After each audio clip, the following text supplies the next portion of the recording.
నమస్తే,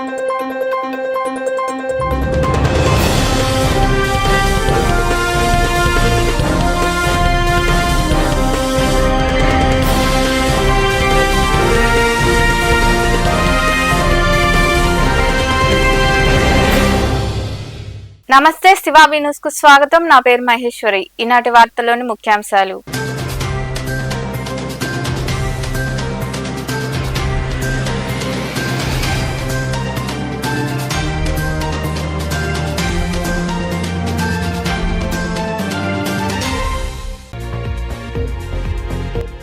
మౌలిక సదుపాయాలు, నాణ్యమైన విద్యకు కేంద్ర ప్రభుత్వ సహకారం. రేణిగుంటలోని జెడ్పీ బాలికల ఉన్నత పాఠశాలను తనిఖీ చేసిన అనంతరం మాట్లాడిన collector doctor Venkateshwar.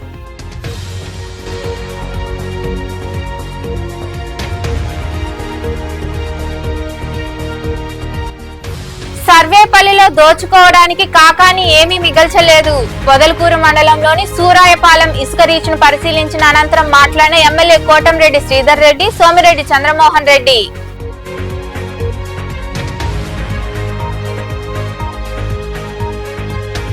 Surayapalem reach లో 100 కోట్ల దోపిడీకి సోమిరెడ్డి స్కెచ్ వేశాడన్న ఆరోపణలకు కట్టుబడి ఉన్న నెల్లూరులో ఏర్పాటు చేసిన మీడియా సమావేశంలో ఎమ్మెల్యేలు సోమిరెడ్డి, కోటంరెడ్డిపై విమర్శలు చేసిన మాజీ మంత్రి కాకాని గోవర్ధన్ రెడ్డి.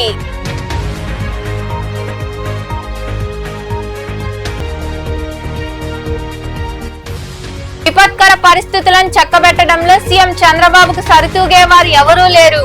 విజయవాడలోని 43వ వార్డులో బాధితులకు వస్తువులు పంపిణీ చేసిన అనంతరం మాట్లాడిన ఎమ్మెల్యే సునీల్ కుమార్.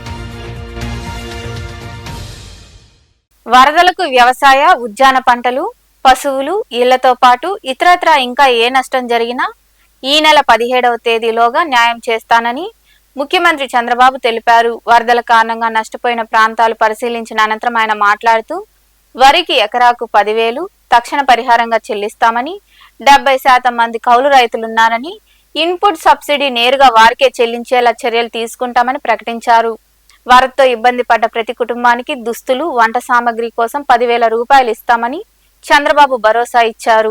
ఏదో 2,500, 2,500 చాలదు కాబట్టి కనీసం బట్టల కోసం, వంట సామాగ్రి కోసం 5,000 చొప్పున ప్రతి ఒక్క కుటుంబానికి 10,000 ఆర్థిక సహాయం చేస్తాం.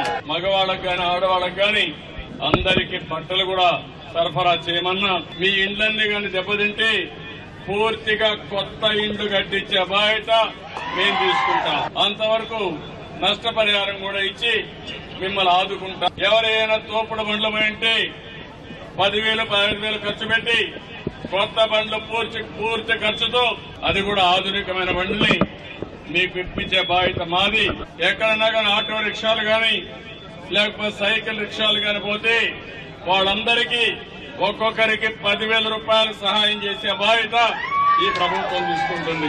కలెక్టర్ కి స్పష్టమైన ఆదేశాలు ఇస్తున్నాం. 17వ తారీఖు లోపల మీ అందరికీ న్యాయం చేసే బాధ్యత ఆయన తీసుకుంటారు. ఎక్కడైనా సరే పంట రివైవ్ చేయగలిగితే, దానికి అవసరమైతే యూరియా గాని ఇవన్నీ ఇచ్చి, పొటాషియం ఇచ్చి మళ్లీ కాపాడగలిగితే దానికి కూడా. దళితులను చితకబాదిన పోలీసులపై చర్యలు తీసుకోవాలని దళిత సంఘాల నాయకులు డిమాండ్ చేశారు. నెల్లూరు జిల్లా వెంకటాచలం సామాజిక ఆరోగ్య కేంద్రం వద్ద దళితులు ఆందోళన చేపట్టారు. నెల్లూరు జిల్లాలోని వెంకటాచలం సామాజిక ఆరోగ్య కేంద్రం వద్ద దళితులు ఆందోళన చేపట్టారు. గుడ్లూరుకు చెందిన యువతి ఇచ్చిన ఫిర్యాదు మేరకు ముత్తుకూరు పోలీసులు 6 మందిని అదుపులోకి తీసుకుని చితకబాదారు. Venkatachalam CI Subbarao, Muthukur SI Viswanatha Reddy, constable Suman కలిసి తమ పిల్లలను తీసుకొచ్చి అకారణంగా కొట్టారంటూ యువకుల తల్లులు ఆరోపించారు. గాయపడ్డ 6 మందిని సామాజిక ఆరోగ్య కేంద్రంకు వైద్య పరిశీలనకు పోలీసులు తీసుకురావడంతో యువకుల శరీరంపై లాఠీ దెబ్బలు, రక్తపు గాయాలు చూసి తల్లిదండ్రులు, బంధువులు తల్లడిల్లిపోయారు. దీంతో వారంతా ఆందోళన చేపట్టారు. దళితులమైన మాపై పోలీసులు జులుం ప్రదర్శిస్తున్నారని బాధితులు ఆందోళన చేపట్టారు. పోలీసులపై చర్యలు తీసుకోవాలని డిమాండ్ చేశారు. వైకాపా ప్రభుత్వ హయాంలో ఏపీని దివాలా తీయించారని నెల్లూరు గ్రామీణ ఎమ్మెల్యే కోటంరెడ్డి శ్రీధర్ రెడ్డి, సర్వేపల్లి ఎమ్మెల్యే సోమిరెడ్డి చంద్రమోహన్ రెడ్డి ఆరోపించారు. పొదలకూరు మండలంలోని సూరాయపాలెంలో ఉన్న ఇసుక రీచ్ ను వారు పరిశీలించారు. అనంతరం కాకానిపై విమర్శలు చేశారు. పొదలకూరు మండలంలోని సూరాయపాలెంలో ఉన్న ఇసుక రీచ్ ను సర్వేపల్లి ఎమ్మెల్యే సోమిరెడ్డి చంద్రమోహన్ రెడ్డి నెల్లూరు గ్రామీణ ఎమ్మెల్యే కోటంరెడ్డి శ్రీధర్ రెడ్డి పరిశీలించారు. అనంతరం ఎమ్మెల్యే కోటంరెడ్డి శ్రీధర్ రెడ్డి మాట్లాడుతూ ట్రాక్టర్ ఇసుక కూడా బయటకు వెళ్లకుండా 100 కోట్లు సోమిరెడ్డి తినేశారని కాకాని విమర్శలు చేయడం దారుణమన్నారు. కాకాని చేసిన అక్రమాలే అందరూ చేస్తారనుకోవడం తప్పు అని పేర్కొన్నారు. దమ్ముంటే సూరాయపాలెం వచ్చి కాకాని నిరూపించాలన్నారు. సర్వేపల్లిలో దోచుకోవడానికి కాకాని ఏమీ మిగల్చలేదని పంచిలేశారు. కాకాని గోవర్ధన్ రెడ్డి చేసే ఆరోపణలు విన్న ప్రజలు నవ్వుకుంటున్నారని, సోమిరెడ్డి వాటిని పట్టించుకోవాల్సిన అవసరం లేదని ఆయన వివరించారు. అలా కాకుండా ఇష్టారీతిగా ప్రవర్తిస్తూ ఉంటే కుదరదు. మీకు ఒక దారుణ ఓటమి ఇచ్చారు. ఆహా ఓహో సర్వేపల్లి వైఎస్ఆర్ కాంగ్రెస్ పార్టీ కాకాని గోవర్ధన్ రెడ్డి ఆహా ఓహో అనుకున్నారు. పాపం లాస్ట్కి ఏమైంది? నువ్వు 2 సార్లు గెలిచిన మెజార్టీ కంటే సోమిరెడ్డి చంద్రమోహన్ రెడ్డి గారికి ఎక్కువ మెజార్టీ వచ్చింది. దాన్ని గుర్తుంచుకోగోవర్ధన్ రెడ్డి. అలా కాకుండా అధికారం పోయింది మొదలుకొని నా ఇంటి ముందు పోలీస్ కారు సైరన్లు లేవే, నా ఇంటి ముందు సెల్యూట్లు లేవే, నా ఇంటి ముందు జనం లేరే, నా ఇంటికాడికి వ్యాపారస్తులు రావటం లేదే, నా ఇంటికాడి కాంట్రాక్టర్లు రావటం లేదే, నా ఇంటికాడి రియల్ ఎస్టేట్లు రావట్లేదే. ఎందుకు వస్తారా? అప్పుడంటే 5 ఏళ్ళు అధికారంలో ఉండే వస్తారు. ఎప్పుడు ఇంటికాడికి వస్తూ ఉంటారా? రారు గోవర్ధన్ రెడ్డి. కాబట్టి 5 ఏళ్ళు అధికారం తెలుగుదేశం పార్టీది. బాధ్యత గల ప్రతిపక్షంగా ప్రవర్తించు. అట కాకుండా నా బాధ్యత లేదు అని అంటే ఖచ్చితంగా తెలుగుదేశం పార్టీ కూడా అదే ధోరణి తీసుకుంటే పరిస్థితి ఏమిటి ఆలోచన చెయ్యి అని చెప్తూ, ఈ సందర్భంగా పత్రికా విలేకరుల సాక్షిగా, తెలుగుదేశం పార్టీ నాయకుల సాక్షిగా, మా పార్టీ జిల్లా అధ్యక్షుడు అబ్దుల్ అజీజ్ గారు, జిల్లా బీజేపీ అధ్యక్షులు వంశీ గారి సాక్షిగా మా అన్న సోమిరెడ్డి చంద్రమోహన్ రెడ్డి గారికి నేను సలహా ఇదలుచుకున్నా. చంద్రమోహన్ రెడ్డి గారు, మీరు ఎప్పుడు కూడా జనం మధ్యలో ఉన్నారు. అధికారం ఉన్నా అధికారం లేకున్నా గిట్టుబాటు ధరలు రైతులకు కావాలంటే, రైతులకి నీళ్లు కావాలంటే, రైతులకి సమస్యలు ఉంటే ఆ రైతుల పక్షాన ఇంకా సోమిరెడ్డి చంద్రమోహన్ రెడ్డి తదితరులు మాట్లాడారు. కలెక్టర్ ఆధ్వర్యంలో ఎంత టన్నుకి ఆ డీసిల్టింగ్ డ్రెడ్జింగ్ చేసి అక్కడి నుంచి ట్రాక్టర్లో ఆ రీచ్కి కన్వే చేసేదానికి టన్నుకి ఎంత అనేది డిసైడ్ చేసింది. వాటి మీద ఈ బోట్ ఓనర్స్ వచ్చి ఆ డ్రెడ్జింగ్ మిషన్ పెట్టుకొని బోట్స్ పెట్టుకొని చేయాలా. మీకు ఇది సూరాయపాళెం ఇక్కడ అట్లే అక్కడ కూడా కోవూరు కాన్స్టిట్యున్సీలో ఒక రీచ్, ఆత్మకూరు కాన్స్టిట్యున్సీలో సంఘంలో ఒక రీచ్, ఇక్కడ ఒక రీచ్ వచ్చినాయి. అది సంఘంకి జస్ట్ అవతల సైడ్ 140 రూపాయలు టన్నుకి, యువతల 128 రూపాయలు 60 పైసలు, ఆ పోతిరెడ్డిపాడికి 138 రూపాయలు. అన్నిటికంటే రాష్ట్రంలో అతి తక్కువ రేటు 128 రూపాయల 60 పైసలు టన్నుకి డ్రెడ్జింగ్ చేసి షిఫ్ట్ చేసి యార్డ్లో పోసేదానికి అతి తక్కువ రేటు ఎక్కడుందంటే సర్వేపల్లి నియోజకవర్గం సూరాయపాళెంలో ఉంది. అరే రీచ్ అప్రూవల్ అయిందండి, 3 రీచ్లు వచ్చినాయి. అక్కడ సంఘం వచ్చింది, పోతిరెడ్డిపాడు వచ్చింది, సూరాయపాళెం వచ్చింది. ఈడ ఏంది అని ఆ కేకలు ఏందని ఆ తోడేరు 100 కోట్లు కర్మ ఇది. ఎక్కడ 100 కోట్లు? ఈ నుంచి ఒక ట్రాక్టర్, ఇప్పుడు మనం రోడ్డు మీద మనం వచ్చాం, ఇసుక కానీ ఇప్పటి వరకు తోలుంటే దాని మీద ఇసుక పడద్ది. ఆ ట్రక్స్లో పోయి ట్రాక్టర్లో పోయేటప్పుడు ట్రక్లో పోయేటప్పుడు ఒక్క ఇసుక రేణువు లేదు వచ్చేటప్పుడు. మేమందరం వచ్చాం, శ్రీధర్ రెడ్డి గారు వచ్చారు, అజీజ్ భాయ్ వచ్చాడు, బీజేపీ నాయకులు, జనసేన నాయకులు అందరూ వచ్చున్నాం. సిగ్గు శరమ ఉండాల. రీచ్ శాంక్షన్ అయింది. ఆయన బాధ ఏంటంటే దాంట్లో మేమేమైనా సంపాదించేస్తామేమో మేము మా నాయకులు. సూరాయపాలెం రీచ్ లో సోమిరెడ్డి 100 కోట్ల దోపిడీకి స్కెచ్ వేశాడన్న ఆరోపణలకు తాను ఇప్పటికీ కట్టుబడి ఉన్నానని మాజీ మంత్రి కాకాని గోవర్ధన్ రెడ్డి పేర్కొన్నారు. నెల్లూరులో ఏర్పాటు చేసిన మీడియా సమావేశంలో ఆయన మాట్లాడుతూ తోడు దొంగలను తీసుకుని రీచ్ వద్ద డ్రామాలు వేసినంత మాత్రాన సోమిరెడ్డి నిజాయితీ పడ్డని జనం నమ్మే పరిస్థితుల్లో లేరని వివరించారు. నెల్లూరు జిల్లాకు సంబంధించి ఇసుక దొరకక అటు భవన నిర్మాణానికి సంబంధించినటువంటి యజమానులు, భవన నిర్మాణ కార్మికులు తీవ్రమైనటువంటి ఇబ్బందులకు గురి కావాల్సి వస్తుంది. ఆ నేపథ్యంలో తెలుగుదేశం ప్రభుత్వం ఏర్పడిన తర్వాత, చంద్రబాబు నాయుడు గారు ముఖ్యమంత్రి అయిన తర్వాత నేను ఫ్రీ ఇసుక ఇస్తానని చెప్పినటువంటిది ఉచితం అనేటువంటిది ఉచితంగానే మిగిలిపోయింది తప్ప ఎక్కడా కూడా ఆ ఇసుక అందేటువంటి పరిస్థితులు కనిపించడం లేదు. దానికి సంబంధించి ఇప్పటికే ఇసుక ఏ విధంగా ఈ జిల్లాలో దోపిడీకి గురవుతుంది అనేటువంటి దాని మీద మీడియా సమావేశాన్ని కూడా నిర్వహించాం. దానిలో కూడా ప్రజలు ఎదుర్కొంటున్నటువంటి ఇబ్బందులు, ఈ తెలుగుదేశం నాయకులు కూటమి ప్రభుత్వంలో ఉండేటువంటి ఇతర భాగస్వాములు కలిపి ఏ విధంగా లూటీ చేస్తున్నారు, ఇసుకని పేదవాడికి అందకుండా గతంలో కన్నా 5 రెట్లు అధిక ధరలకి ఈరోజు విక్రయించేటువంటి దుస్థితి ఏర్పడింది అని చెప్పి చెప్పడం. ప్రొసీడింగ్స్ స్పష్టంగా ఉన్నాయి. 29 ఆగస్టు 2024 నాడు జిల్లా కలెక్టర్ ఇచ్చినటువంటి ప్రొసీడింగ్స్. ఇది అవునా కాదా చెప్పండి. దీనిలో ఒక 14 దీనికి సంబంధించి గతంలోనే చెప్పాం. Srikrishna sand and ferry boat workers గుంటూరుకు సంబంధించినటువంటిది. బోట్స్ వాళ్ళని దింపనివ్వకుండా మేము దింపమని చెప్పని మీరు వాళ్ళని ఒక బోటు దింపితే ఆ బోటుని తీసుకురానికుండా రెండో లారీలో నుంచి అసలు బోటుని దింపకుండా అడ్డుకున్నటువంటి ఫోటో ఇది. ఇది వాస్తవమా కాదా? మొత్తం మీ ఉద్దేశం ఏంది? ఆ బోట్లో వెళ్ళి డ్రెడ్జింగ్ చేసినట్టుగా చేసి సూరాయపాలెం దగ్గర ఉన్నటువంటి ఆ ఇసుక దెబ్బలు ఇరువురు రీచ్లో ఉన్నటువంటి ఇసుకని కొట్టాలనేటువంటి దుర్మార్గమైనటువంటి ఆలోచన చేశారు మీరు.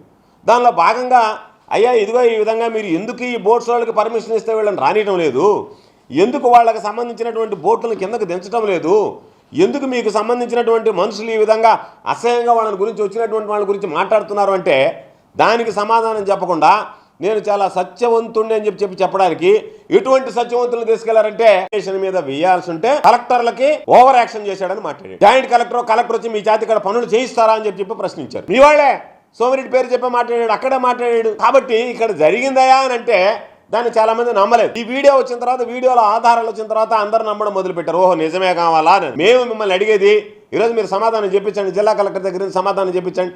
వీళ్ళందరూ వచ్చారు, వీళ్ళందరూ పనులు చేస్తున్నారు, అందరి వల్ల ఈరోజు ఇసుక డ్రెడ్జింగ్ జరుగుతుంది. డ్రెడ్జింగ్ అనేటువంటిది దొంగతనం కాకుండా సక్రమంగా జరుగుతుంది. లేదు మేము ఒక సోషల్ ఆడిట్ పెట్టి అక్కడ ఎంత ధరలు ఇస్తున్నారో పార్టీల పరంగా మీ తరఫున ఎవరైనా ఒక మనిషిని పెట్టండి, మీడియేటర్ని. విపత్తు కారణంగా విజయవాడలో ఏర్పడిన పరిస్థితులను చక్కబెట్టడంలో సీఎం చంద్రబాబుతో సరితూగేవారు ఎవరూ లేరని ఎమ్మెల్యే పాసం సునీల్ కుమార్ అన్నారు. విజయవాడ నగరంలోని 43వ వార్డులో నియోజకవర్గ టీడీపీ నాయకులతో కలిసి ఆయన ప్రజలకు చీరలు, నిత్యావసర వస్తువులు పంపిణీ చేశారు. అనంతరం సునీల్ కుమార్ మాట్లాడుతూ నియోజకవర్గ టీడీపీ నాయకుల సహకారంతో చేయూత అందిస్తున్నామని తెలిపారు. స్థానిక నాయకులు మాకెంతో సహకరించారని ఆయన వివరించారు. ఈ కార్యక్రమంలో పార్టీ నాయకులు తదితరులు పాల్గొన్నారు.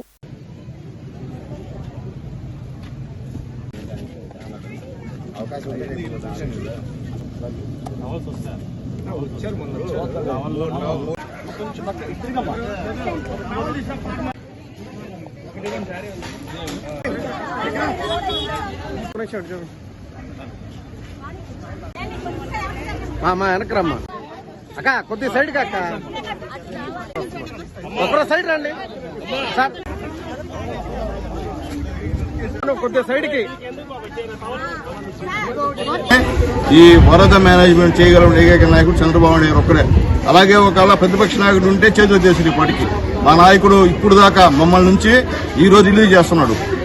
అంటే ప్రతిరోజు ఈవినింగ్ మా అందరితో కూడా టెలికాన్ఫరెన్స్ మాట్లాడి నువ్వేం చేసావు, నువ్వు ఎక్కడికి వెళ్ళావు, ఏం చేస్తున్నావు, మాతో కూడా మా ఎమ్మెల్యేలను కూడా అధికారులతో పాటు కట్టేసి అంతా కూడా చేసి ఈరోజు చేస్తున్నైతే మా సంతోషం. ఎందువల్లంటే ఇలాంటి విపత్తికర పరిస్థితుల్లో మా వంతు తెలుగుదేశం పార్టీ నాయకులుగా అందరికీ పార్టీలకు అతీతంగా మాకు తోచినటువంటి సహాయం గూడూరు నుంచి ఇక్కడ తీసుకొచ్చి వీళ్ళందరికీ కూడా ఇస్తున్నామంటే అదంతా మా నాయకులు గూడూరు నియోజకవర్గం తెలుగుదేశం పార్టీ నాయకుల సహాయ సహకారాలని తెలియజేస్తూ ఉన్నటువంటి 4 రోజులు అందరు నాయకులు మాకు బాగా కోఆపరేట్ చేశారు. ఎక్కడ కూడా ఏ ఇబ్బందులు లేకుండా ప్రశాంతంగా సిస్టమేటిక్గా, అదే మనకు కావాల్సింది, గలబా లేకుండా సిస్టమేటిక్గా పంచడం జరిగింది. చాలా సంతోషం.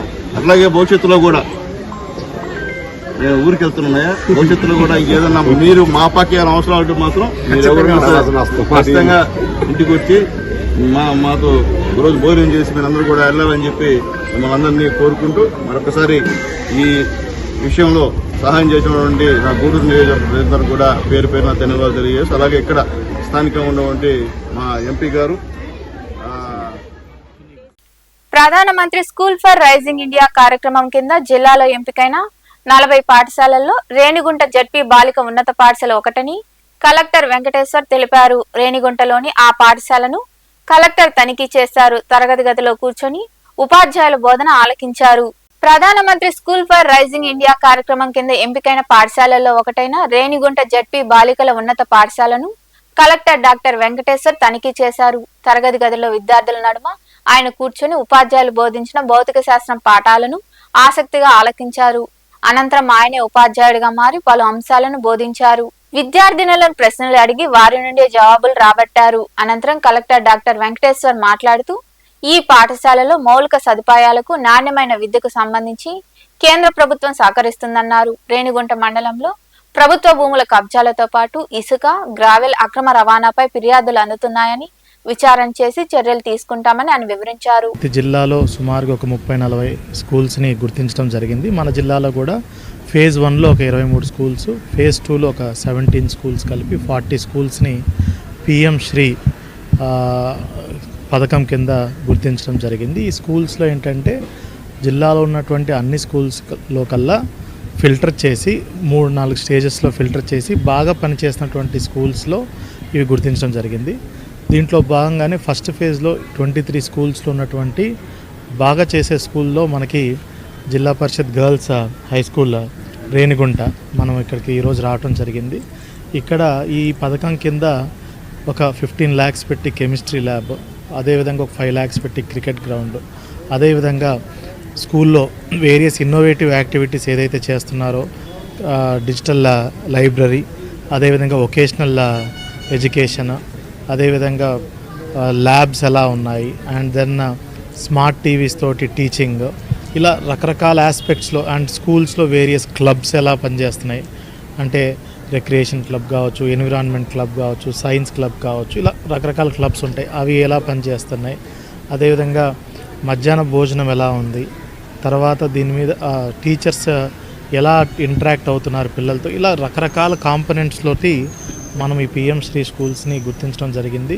వీటన్నిటిని మెరుగుపరుచుకొని అదేవిధంగా ప్రతి ఒక్క స్కూల్కి సోషల్ మీడియా హ్యాండిల్ ఉందా, వెబ్సైట్ ఉందా, వాటిలో రోజు ఎటువంటి యాక్టివిటీ పిల్లలు చేసేది అప్లోడ్ చేస్తున్నారు, అండ్ దెన్ టాయిలెట్స్ ఎలా ఉన్నాయి, అదేవిధంగా గర్ల్ చైల్డ్ రిటెన్షన్ కోసం 100% స్కూల్లో ఉండటం కోసం ఏమి ఇన్నోవేటివ్ మెజర్స్ తీసుకుంటున్నారు స్కూల్స్, ఇవన్నీ వేరియస్ కాంపనెంట్స్లో మన స్కూల్ని రేటింగ్స్ చేసి గవర్నమెంట్ ఆఫ్ ఇండియా నుంచి ఈ అన్ని స్కూల్స్ కూడా అవార్డ్స్ ఇవ్వటం జరుగుతుంది గౌరవ ఆనరబుల్ ప్రైమ్ మినిస్టర్ గారి చేతుల మీద.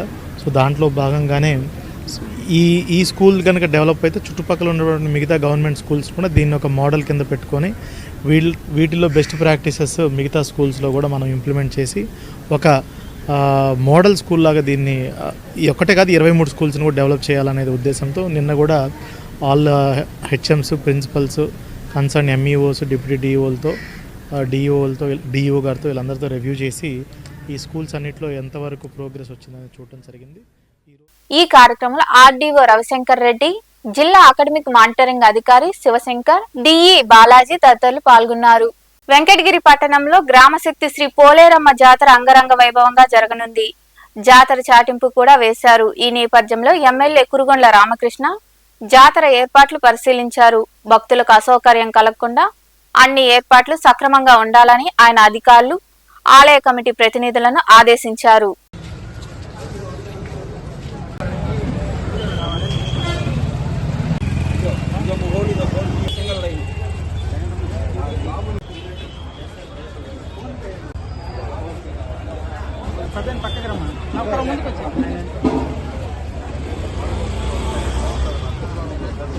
యువతకు ఉపాధి కల్పిస్తామన్న ఎన్నికల హామీ అమలులో భాగంగా ఎంపీ వేమిరెడ్డి ప్రభాకర్ రెడ్డి సహకారంతో జాబ్ మేళా నిర్వహిస్తున్నట్లు కోవూరు ఎమ్మెల్యే ప్రశాంతిరెడ్డి పేర్కొన్నారు.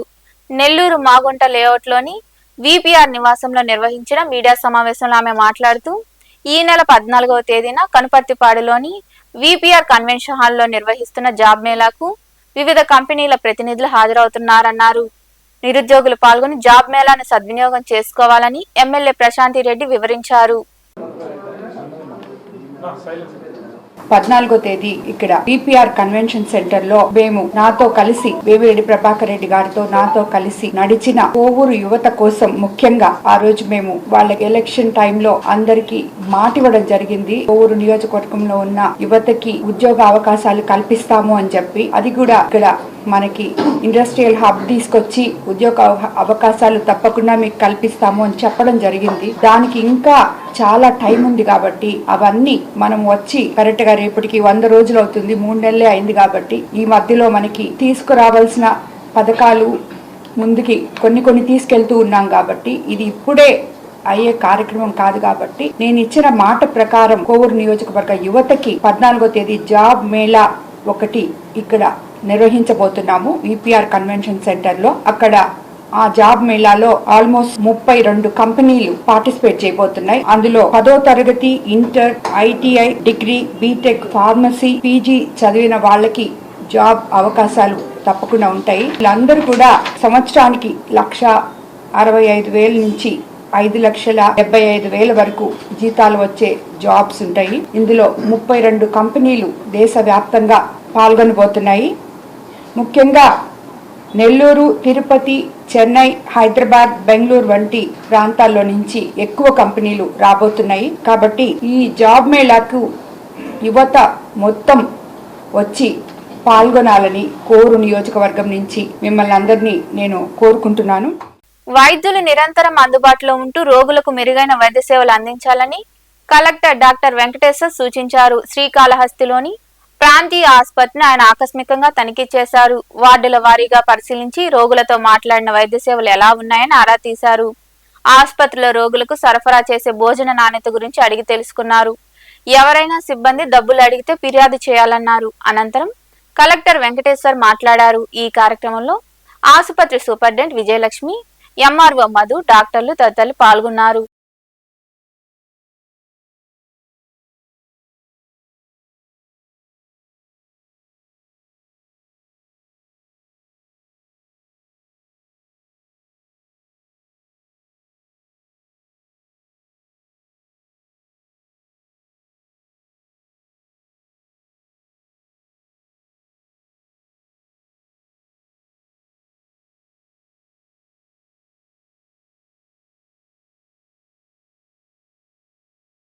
ఈరోజు జనరల్ ఇన్స్పెక్షన్కి రావడం జరిగింది.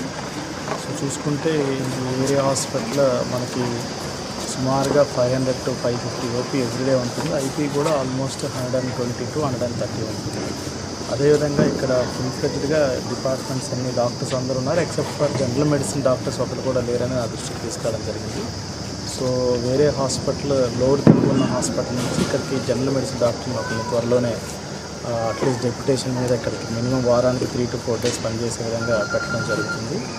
అదేవిధంగా ఇక్కడ కొన్ని సమస్యలు చెప్తున్నారు. ఏదైతే డెంటల్ ఇంప్లాంట్స్కి సంబంధించి, రూట్ కెనాల్కి సంబంధించి కొంచెం మెటీరియల్ కావాలి. అది కూడా సూపరింటెండెంట్ గారికి ఎలా ప్రొక్యూర్ చేయాలో ఇన్స్ట్రక్షన్స్ ఇవ్వడం జరిగింది. అదేవిధంగా ఒక 1 week 10 days అంటే బై సెప్టెంబర్ 20th మనకి ఇక్కడ ఆఫ్తాల్ ఓటీ స్టార్ట్ చేయబోతున్నారు. ఆల్రెడీ ఓటీ ఉంది ఒకటి, కానీ దాన్ని ఆఫ్తాల్ కేసెస్ ఏం చేయటం లేదు. సో కంటికి సంబంధించిన శస్త్రచికిత్సలన్నీ కూడా వచ్చే సెప్టెంబర్ 20వ తారీఖు నుంచి ఇక్కడ ఎలాగో సీనియర్ డాక్టర్ కూడా ఆఫ్థాల్మాలజిస్ట్ ఉన్నారు. ఆవిడ పర్యవేక్షణలో మనకి సూపరింటెండెంట్ గారు నెక్స్ట్ 1 weekలో ఆఫ్తాల్ ఓటీ కూడా స్టార్ట్ చేయడం జరుగుతుంది. అదేవిధంగా జనరేటర్ సమస్య ఒకటి చెప్తున్నారు. ఇప్పుడే ఎంఎస్ఐడిసి వాళ్ళకు కూడా మాట్లాడి 1 week టైంలో మొత్తం జనరేటర్ సమస్యలు కూడా మనం పరిష్కారం చేసుకోవడం జరుగుతుంది. ఇక్కడ ల్యాబ్ కూడా సందర్శించడం జరిగిందండి. ల్యాబ్లో కూడా అన్ని lab equipments, latest lab equipments కూడా ఉన్నాయి. ల్యాబ్ రియేజెంట్స్ కూడా సరిపడా ఉన్నాయి. సో ఓవరాల్గా చూసుకుంటే మనకి గుడ్ అంటే కండిషన్లోనే మనకి హాస్పిటల్ రన్ అవుతుంది. కొన్ని చిన్న చిన్న గ్యాప్స్ ఏదైతే ఇప్పుడు ఐడెంటిఫై చేసామో ఎలా రెక్టిఫై చేసుకోవాలో కూడా సూపరింటెండెంట్ గారికి డైరెక్షన్స్ ఇచ్చాము. సో మళ్ళీ ఒక 3-4 weeks తర్వాత మళ్ళీ స్వచ్ఛతా హీ సేవ అవగాహన కార్యక్రమాలు ఈ నెల 14 నుండి 17 వరకు జరుగుతాయని, అలాగే అక్టోబర్ 2 వరకు జరిగే కార్యక్రమాల్లో ప్రతి ఒక్కరూ భాగస్వాములు కావాలని కలెక్టర్ ఆనంద్ పిలుపునిచ్చారు.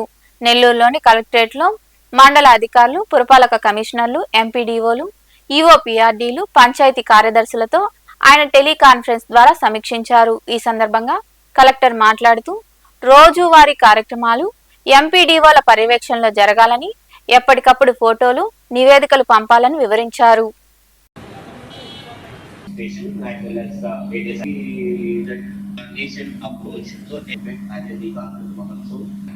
So something similar to that is what is there about each activities that can be at the college places or these items. Apart from that, Sampurna Suchana, even educational buildings, commercial and market places, educational institutions, wherever railway tracks are there, there is a lot of cleanliness target units.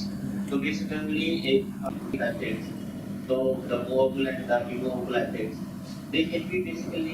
అనేక private పాఠశాలల్లో ఇంతవరకు పాఠశాలల్లో నమోదు కాకుండా విద్యార్థులు ఉంటున్నారని, వారికి హాజరు నమోదు కావడం లేదని ఎంఈఓ మునిరత్నం అన్నారు. నాయుడుపేటలోని ఎంఈఓ కార్యాలయంలో ప్రైవేటు పాఠశాలల యాజమాన్యంతో ఆయన సమావేశం నిర్వహించారు. ఈ సందర్భంగా ఎంఈఓ మునిరత్నం మాట్లాడుతూ, హాజరు నమోదు కాకపోతే ప్రభుత్వం ద్వారా వచ్చే తల్లికి వందనం లాంటి పథకాలు విద్యార్థులు వారి తల్లిదండ్రులకు అందవని తెలిపారు.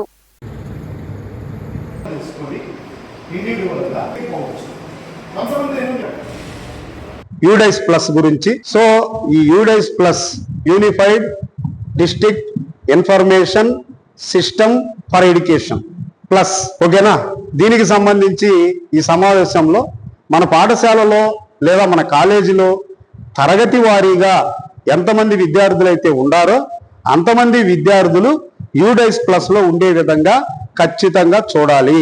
సో ఒకవేళ మన దగ్గర ఎవరైనా పిల్లలు టీసీ తీసుకెళ్ళుంటే వాళ్ళు వేరే పాఠశాలలో చేరుంటారు కాబట్టి అలాంటి వాళ్ళకి ఆన్లైన్ టీసీ ఇష్యూ చేసి మనం డ్రాప్ బాక్స్ లో పెట్టాలి. అదే విధంగా ఎక్కడి నుంచైనా మనకు పాఠశాలలో నుంచి లేదా వేరే కాలేజీ నుంచి వచ్చి చేరుంటే వాళ్ళు డ్రాప్ బాక్స్ లో ఉంటే మనం వాళ్ళు ఇంపోర్ట్ చేసుకోవాలి. ఒకవేళ వాళ్ళు డ్రాప్ బాక్స్ లో లేకపోతే మీరు మా ఆఫీస్ కి, ఎంయూ ఆఫీస్ కి తెలియపరిచినట్లయితే ఆ పిల్లలు ఎక్కడి నుంచి అయితే ఉండారో ఆ పాఠశాలల హెడ్ మాస్టర్లతో కావచ్చు, ఆ కాలేజీల ప్రిన్సిపాల్స్ తో కావచ్చు మేము మాట్లాడి వాళ్ళు డ్రాప్ బాక్స్ లో పెట్టిస్తాం, మీరు ఇంపోర్ట్ చేసుకోవచ్చు.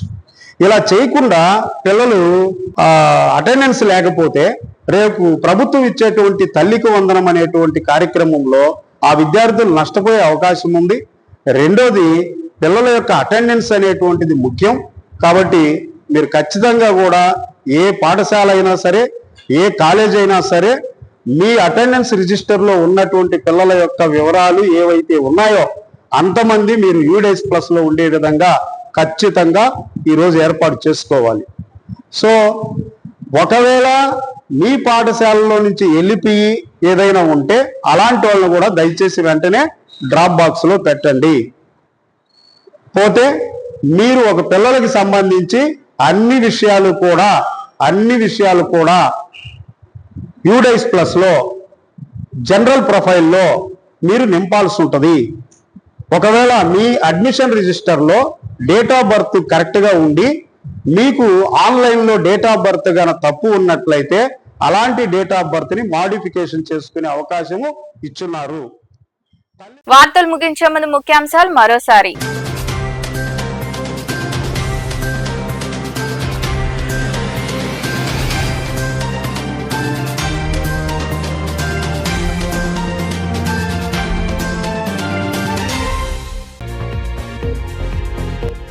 మౌలిక సదుపాయాలు, నాణ్యమైన విద్యకు కేంద్ర ప్రభుత్వ సహకారం. రేణిగుంటలోని జెడ్పీ బాలికల ఉన్నత పాఠశాలను తనిఖీ చేసిన అనంతరం మాట్లాడిన కలెక్టర్ డాక్టర్ వెంకటేశ్వర్.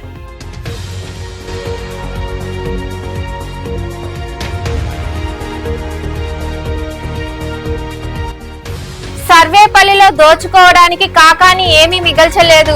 పొదలకూరు మండలంలోని సూరాయపాలెం ఇసుక రీచ్ను పరిశీలించిన అనంతరం మాట్లాడిన ఎమ్మెల్యే కోటంరెడ్డి శ్రీధర్ రెడ్డి, సోమిరెడ్డి చంద్రమోహన్ రెడ్డి.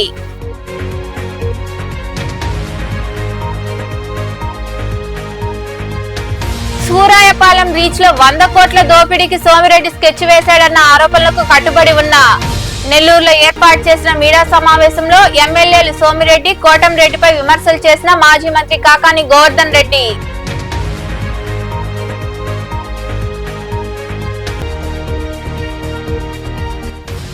విపత్కర పరిస్థితులను చక్కబెట్టడంలో సీఎం చంద్రబాబుకు సరితూగేవారు ఎవరూ లేరు. విజయవాడలోని 43వ వార్డులో బాధితులకు వస్తువులు పంపిణీ చేసిన అనంతరం మాట్లాడిన ఎమ్మెల్యే సునీల్ కుమార్. ఈ వార్తలు ఎంతటితో సమాప్తం. తిరిగి ప్రసారమయ్యే శివాబి న్యూస్ లో మళ్ళీ కలుద్దాం. అంతవరకు సెలవు. నమస్తే.